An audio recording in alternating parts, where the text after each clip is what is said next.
2 সপ্তাহের জন্য সয়া চাপ ফ্রোজেন করে রাখলাম। রাধে রাধে বন্ধুরা, কেমন আছো সবাই? আশা করি সবাই ভালো আছো, সুস্থ আছো। সকাল থেকে আজকে ব্লগটা শুরু করছি। এই যে সয়াবিনস ভিজিয়ে রেখেছিলাম রাত্রিবেলা, ভালোভাবে ভিজে গেছে, এটাকে পেস্ট করব। আর এদিকে একটু সয়া বড়ি ভিজিয়েছি গরম জলে, দুটোকেই মিলিয়ে ভালো করে পেস্ট করে নিয়েছি মিক্সচারে অবশ্য শুকনো করে একদম পেস্ট করবে। আমাকে সামান্য একটু জল দিতে হয়েছে, কারণ আমার মিক্সচারটা ভালো না, পেস্ট হচ্ছিল না। ভালোভাবে শুকনো শুকনো পেস্ট করতে হবে। তার মধ্যে একটুখানি নুন দিলাম আর একটু ময়দা দিয়ে ভালো করে ডো বানিয়ে নিয়েছি। ডোটা একটু কিন্তু নরম নরম হয়, তো এর মধ্যে তেল দিয়ে ভালো করে লেচিগুলো করে নিয়ে তারপরে আমি এটাকে রুটির মতো বেলে নিলাম। বেলে নিয়ে আর ছুরি দিয়ে মাঝখান দিয়ে সরু সরু করে কেটে নিয়ে, আর যে আইসক্রিমের কাঠি হয় ঘরে নতুন কেনা ছিল, তো সেই দিয়ে এখন রোল বানিয়ে নিচ্ছি একটা করে। যেখানে শেষ হবে রোলের ভাগটা, সেখান থেকে আবার একটা রোল নিয়ে তার মধ্যে দিয়ে আবার জড়াতে হবে। ফিতের মতো করে কেটে নিয়েছি, তো ওই ফিতেগুলোকে আবার এরমভাবে জড়াচ্ছি কাঠির মধ্যে।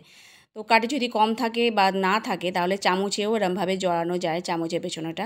তো আমার কাছে বেশি কাঠি ছিল না, কয়েকটা কাঠি ছিল, তারপর আমি চামচে জড়াই। তো এগুলো এরম করে জড়িয়ে জড়িয়ে রেখে দিচ্ছি। তো এগুলো ভালোভাবে রাখলে তাহলে ফ্রোজেন করে রাখা যায়। তো বাজারে এই জিনিসটার দাম অনেক, তো কিনে খেতে গেলে আবার ওতে অনেক কিছু রকমের জিনিসপত্র মেশানো থাকে, যেটা ব্যবহার করা যাবে না। সেই জন্য ঘরে বানিয়ে আর এরমভাবে ফ্রোজেন করে রাখলে সহজেই যখন তখন বানানো যায়। তো এই রেসিপিটাও আমি তোমাদের দেখাবো কিভাবে বানাতে হয়।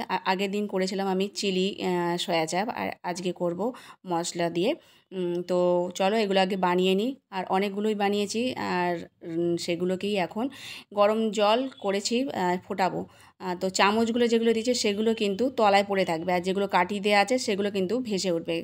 যতক্ষণ না ভেসে উঠছে ততক্ষণ এটাকে ফোটাবো। তো দেখো সেদ্ধ হয়ে গেলেই তখনই উপরে উঠে এসেছে কাঠিগুলো, আর চামচগুলো তলায় আছে, যেহেতু ওগুলো ভারী তুলে নিয়ে তারপর ঠান্ডা জলে দিয়েছিলাম। এখন সেগুলো সব তুলে নিচ্ছি, নিয়ে আর এই কাঠিগুলো এর সাথে ছাড়িয়ে নিয়েছি। চামচগুলো ঠিক এরমভাবেই সয়া চাপগুলো ছেড়ে যায়। আর এরমভাবে ফ্রোজেন করে রেখেছিলাম একটা এয়ারটাইট কন্টেনারে, ডিপ ফ্রিজে রেখে দিয়েছিলাম। এটা পুরো 2 সপ্তাহ মতো চলবে, আরও বেশি চলা যায়, যত দিন রাখা যাবে তত দিন থাকে। তো এটা হলো 2-3 দিন পর আবার সকালবেলা একটু চাউমিন আর পাস্তা দুটো একসাথে মিলিয়ে সকালে টিফিন করছি। কেননা চাউমিন মানে বেশি ছিল না, তার সাথে একটু এই ম্যাকোনিস পাস্তা ছিল, পাস্তাটাকে আগে সেদ্ধ করে নিয়ে তার মধ্যে আবার চাউমিনটা দিয়ে সেদ্ধ করেছি।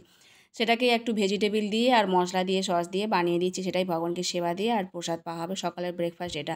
আর যে ফ্রোজেন করা সয়া চাপ বার করে রেখেছি ফ্রিজ থেকে, তো ওটা 4-5টা বার করে নিয়ে রান্না করে আবার রেখে দেবো। যখনই প্রয়োজন পড়বে তখনই এরকম বার করে রাখা দেওয়া যায়। তো আমার তো অনেক দিনই হয়ে যাবে, অনেক কটাই হয়েছিল।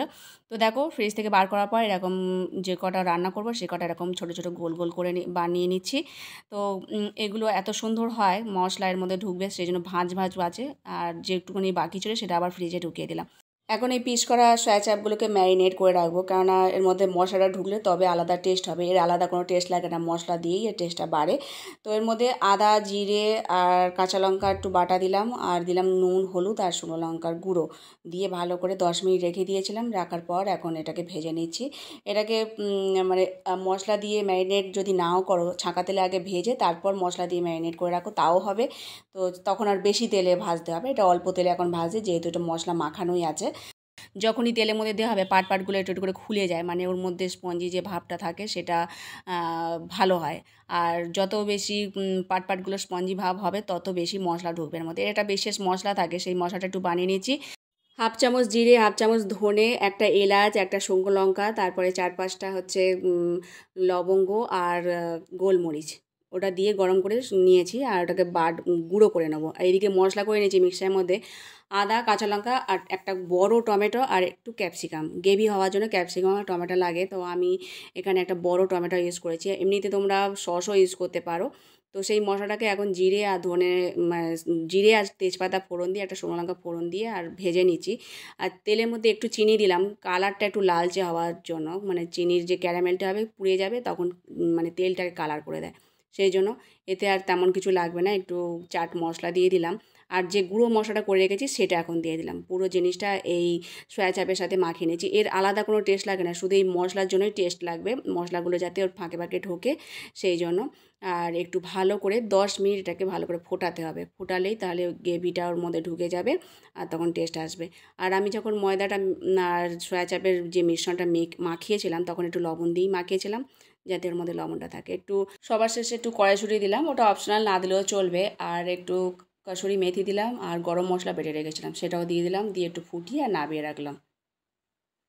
ব্যাস হয়ে গেছে সব রান্না বান্না, আর সেগুলো সব সরিয়ে নিলাম। আর এদিকে একটু ডালও করেছিলাম, এখন একটু বেগুনি করব বলে চালের গুঁড়ো তারপরে বেসন মাখিয়ে নিলাম কালো জিরে দিয়ে, আর একটু কর্নের গুঁড়োতে মাখিয়ে আর ভেজে নিয়েছি ছাঁকা তেলে। কর্নের গুঁড়ো দিয়ে মাখালে যেরকম মচমচে হয় বাজারে সেরকমভাবেই করছি, খুব সুন্দর হয়।